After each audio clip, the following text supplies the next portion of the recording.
Lettre de l'École internationale 5.1 Un nouveau début par Kim Nataraja. Je voudrais commencer ce nouveau cycle d'enseignement hebdomadaire en vous adressant ces vœux de saint Paul. Que le Dieu de notre Seigneur Jésus-Christ, le Père dans sa gloire, vous donne un esprit de sagesse qui vous le révèle et vous le fasse vraiment connaître. Qu'il ouvre à sa lumière les yeux de votre cœur pour que vous sachiez quelle espérance vous ouvre son appel.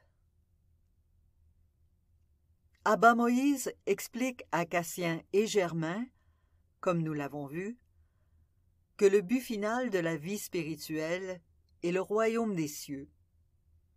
Nous savons par l'enseignement de Jésus que le royaume de Dieu est en nous et parmi nous. Jésus fait là référence à la conscience de la présence divine. La voie pour y parvenir, nous dit Évagre, est de purifier nos émotions en étant attentifs à ce qui, dans la vie quotidienne, est en nous et autour de nous, afin d'obtenir le cœur pur dont parle Abba Moïse. Mais la première étape du parcours spirituel vers cet état d'esprit est un saut dans la foi. John Maine dit que la méditation est une voie de foi parce que c'est ce qu'il a vu dans la méditation. Nous devons commencer par renoncer à nous-mêmes pour qu'apparaisse l'autre, sans aucune garantie préalable que l'autre apparaîtra. C'est la confiance intuitive que nous possédons plus que la seule réalité matérielle. Et c'est dans le silence de la méditation que nous réalisons que nous pouvons faire l'expérience de ce plus, qui est la part divine de notre être et notre lien avec la totalité de la réalité divine. Nous ne pouvons pas y parvenir avec notre esprit rationnel. Dans Aspects of Love, Lawrence Freeman écrit « Saint Jean dit que personne n'a jamais vu Dieu. En d'autres termes, Dieu ne peut jamais être un objet extérieur à nous. Il nous faut aller à ce niveau de notre être, le cœur, l'esprit, où il n'y a rien d'extérieur à nous, où nous comprenons que nous sommes en relation, en communion, dans la danse de l'être, avec tout ce qui est en Dieu. Comme le dit John Maine, c'est la raison de notre méditation. Nous ouvrir à la réalité divine qui est plus intime à nous-mêmes que nous-mêmes. La deuxième étape consiste à suivre la route difficile, la voie étroite, du renoncement à soi. Mais comme nous le savons d'expérience, il faut du courage pour renoncer à nos pensées, nos images, notre ego, pour quitter le confort de notre conditionnement, pour lâcher prise, ne serait-ce qu'un moment, sur le sentiment d'identité et d'individualité qui s'est forgé dans notre pensée. Notre croissance dépend pourtant toujours de la relation à nos pensées. Mais nous ne devons pas oublier que nous ne sommes pas seuls sur ce parcours. C'est une voie faite d'efforts et de grâce. La part spirituelle de notre être, le Christ en nous, est là pour nous aider, par des éclairages et des conseils qui nous viennent dans le silence qui grandit, à mesure qu'on persévère dans la discipline de la méditation. Laissez-moi résumer une fois de plus les différentes façons dont notre ego tente de nous empêcher d'entrer dans le silence et de sortir de son contrôle. Au moment où nous essayons de méditer, notre esprit rationnel superficiel, l'ego, se met à inonder notre mental de pensées. Nous ignorions auparavant qu'autant de pensées traversaient notre esprit, jusqu'à ce que nous nous soyons assis pour tenter de nous concentrer sur notre mot de prière. Ces pensées sont en outre si triviales et superficielles que nous en sommes atterrés. Quelle bonne leçon d'humilité! Puis, l'ego se met vraiment à nous tenter de sortir de notre silence. Nous entendons sa voix nous dire « Quel ennui! Ne répétez qu'un seul mot !»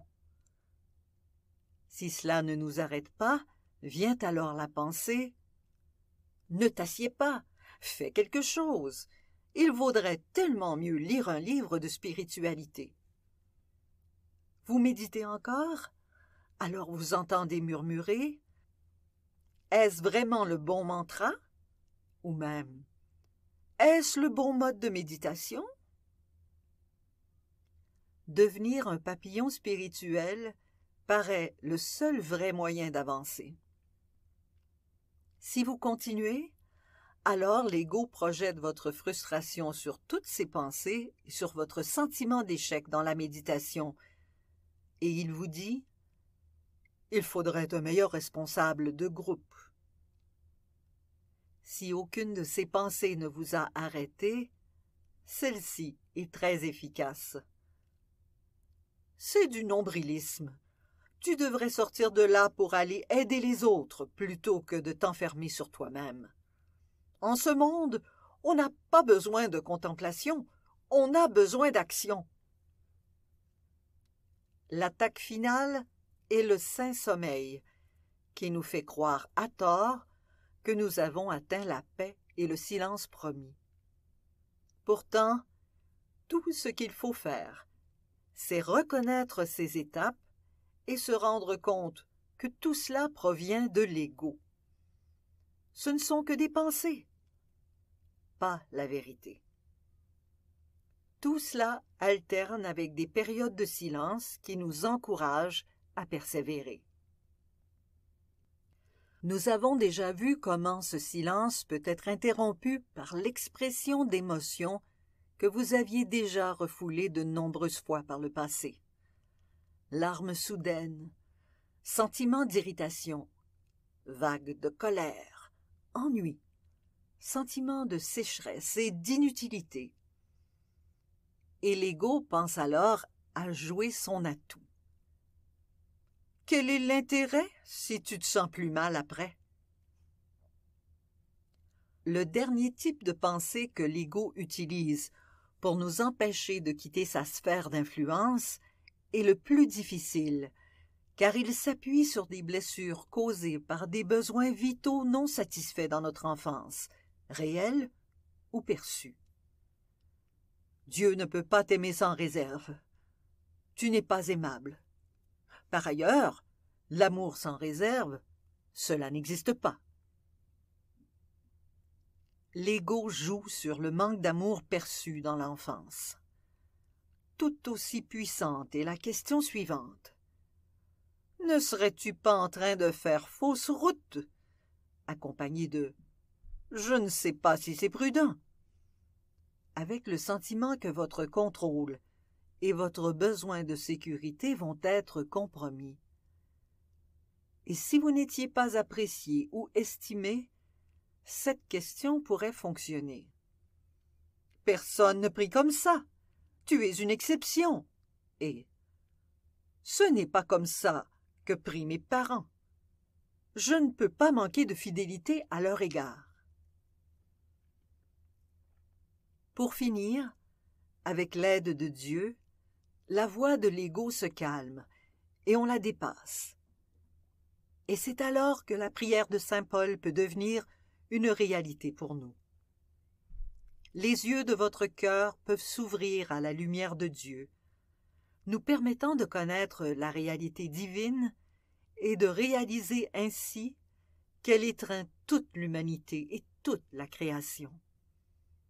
Nous nous rappelons alors que nous sommes tous des enfants de Dieu, que nous avons en nous les dispositions qui sont dans le Christ Jésus, que la conscience, qui était en Christ, est aussi en nous.